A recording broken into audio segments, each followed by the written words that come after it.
What's up, Hobby Maniacs? Rob Bear here today with a look at a very exciting collector's edition. This is the Skitarii Rust Stalker edition that came out in February of 2015. It's a really interesting kind of little set. We also have the Dominus version of the Cult Mechanicus to unbox as well. So I'm not sure which one of these will drop first, but obviously they're both pretty similar. But I think I think it's just kind of cool to take a look at them either way, because a lot of people don't see these collector sets. You see them up on GW and you're always like, huh, I wonder if that's like really worth the money, or if it's something that I'd be interested in. And that's what's cool about me getting these on loan is, you can kind of check it out and just see what it's all about and see if it's your purview. Like, hey, is that something I would enjoy? When you see the collector set for your particular faction come out, you're like, hey, maybe I'll pick that up. On the secondary market side, these are long sold out from Games Workshop. They go for about $130 on eBay. Is what I've been seeing them for here recently. But before we get to all that, I'd like to invite you to click on the link up in the top left, the Patreon link.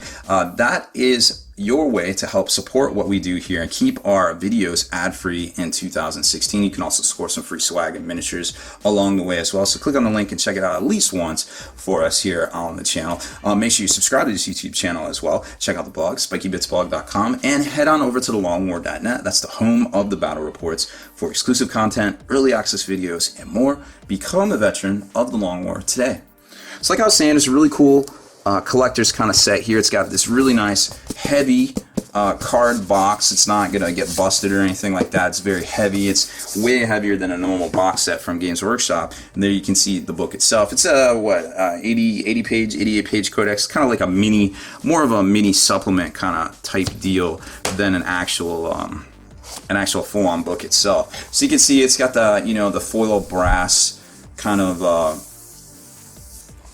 treatment there all around the edges. You got some John Blanche artwork there. That was actually a poster of the Red Planet and the Iron Circle. I believe it's called the Iron Ring, the space dock around Mars. And then you start getting into it and you're like, man, it's pretty much just the same as what I've seen. Now the other one, the Dominus edition, had like foil. Oh, there it is right there. It's hard to see. So it had foil on the edge of the pages, and then you can kind of see all the normal stuff for Skitarii that we've pretty much known for quite some time there. Skitarii are really cool, very inventive models, I guess, so to speak. And then the Cult Mechanicus stuff came along later and gave them some of the robots and things like that. I'm sure in the scheme of things, they could have done one singular book between the two, but this is Games Workshop's kind of thing for charging us for content and then recharging us for the same content over and over kind of type deal. And now in here is some sketch work on the back of this poster, and you can kind of see some of the Skitarii themselves. There's some of the Skitarii from the Doomstrike or the Dustwalkers to the Sicarans. And then some of their weapons right here. So it's a nice little blueprint. There's a whole hard crease in here, but the way it's laid out with the blueprint, if you frame this up on your wall, it wouldn't be that big of a deal. And then there's the Red Planet kind of poster. It almost looks like Unicron or Cybertron, I guess, a little bit from Transformers. This is Blanche artwork, of course, with the Iron Circle, the big orbital space yards, the interface directly back to the Red Planet in the ringing it there. And then you get into kind of the bonus material, and the Dominus edition was actually very similar to this. So you got these brass coins, which are Maelstrom objectives there, and then you've got your special rules right here, which I forget what these are called. These are the little abilities they can do each turn. You can't do the same, like the +1 weapon skill or +1 ballistic skill.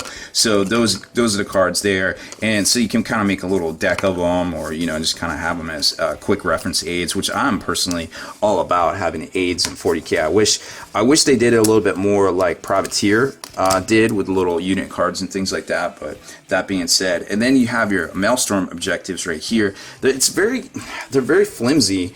They're very thin. I'm not gonna bust that. They're very thin and flimsy. It's not something you would want to stress out a whole lot, because you probably fold them or kind of bust them off. Let's see if I can get one of these. Let's see if I can get one of these coins out here without the aid of heavy machinery. Here we go. So, like I said, these are really cool. They're you got your brass etched kind of coin. They make a resounding thud. They got that little clink when you throw them down. So these are always cool to see on the tabletop. Not anything you'd want to leave behind on accident, but nonetheless something pretty cool to play with for, you know, to show your faction. So really neat little collector set from Games Workshop. They were limited to 900, and they are now all pretty much either in collector hands or up on the market there. So that is the Ruststalker edition for Codex Skitarii from Games Workshop. I hope you enjoyed my unboxing and review of it. Be sure to look for more of these in the future. Deleted scenes, bonus content, and all the interviews and post-game wrap-up videos can be located in the Hall of Veterans on thelongwar.net. Visit thelongwar.net today and try a week completely free with no strings attached. That's not all. Thelongwar.net is also your hobby resource for exclusive early access with an ad-free experience to all your favorite videos. Members of the Hall of Veterans gain early exclusive access to multiple hobby videos.